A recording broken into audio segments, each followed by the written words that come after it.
Auto ভাড়া অর্থাৎ ভাড়াও বাড়ানো হচ্ছে। গ্যাসের দাম বৃদ্ধির জেরে অটো ভাড়াও বাড়িয়ে দেওয়া হচ্ছে। অতিরিক্ত ভাড়া দিতে নিত্যযাত্রীরা খুব স্বাভাবিকভাবেই সমস্যায় পড়ছেন।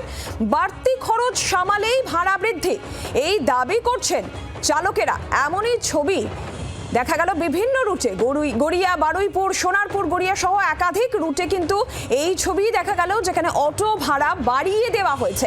এবং নিত্যযাত্রী যারা তারা তো সমস্যায় পড়ছেন, কিন্তু যারা অটো চালক তাদেরও নিজস্ব যুক্তি রয়েছে। আজকে বাড়িয়েছে একটু আগে। কত টাকা বেড়েছে? 15 টাকা ছিল, এখন 25 টাকা চাই। ড্রাইভার বলতেছে পেট্রোল পাওয়া যাচ্ছে না, আমরা অত দূর যাবো না, নরেন্দ্রপুর যাবো। কত বলে? 50 টাকা। আগে এই ভাড়াটা তো কম ছিল। হ্যাঁ, আগে 30 টাকা ছিল, 25 টাকা না 30 টাকা ছিল। 20 টাকা করে বেড়েছে, মানে আপনাদের তো সমস্যা হচ্ছে।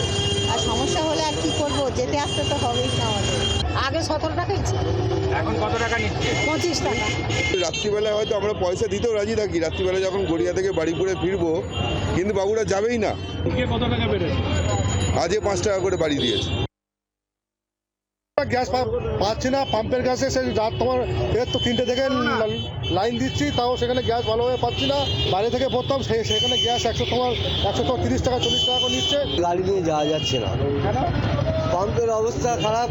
4-500 লাইন, 250 টাকা গ্যাসে চলে না, কিচ্ছু হবে না, সুতোও ভিজবে না।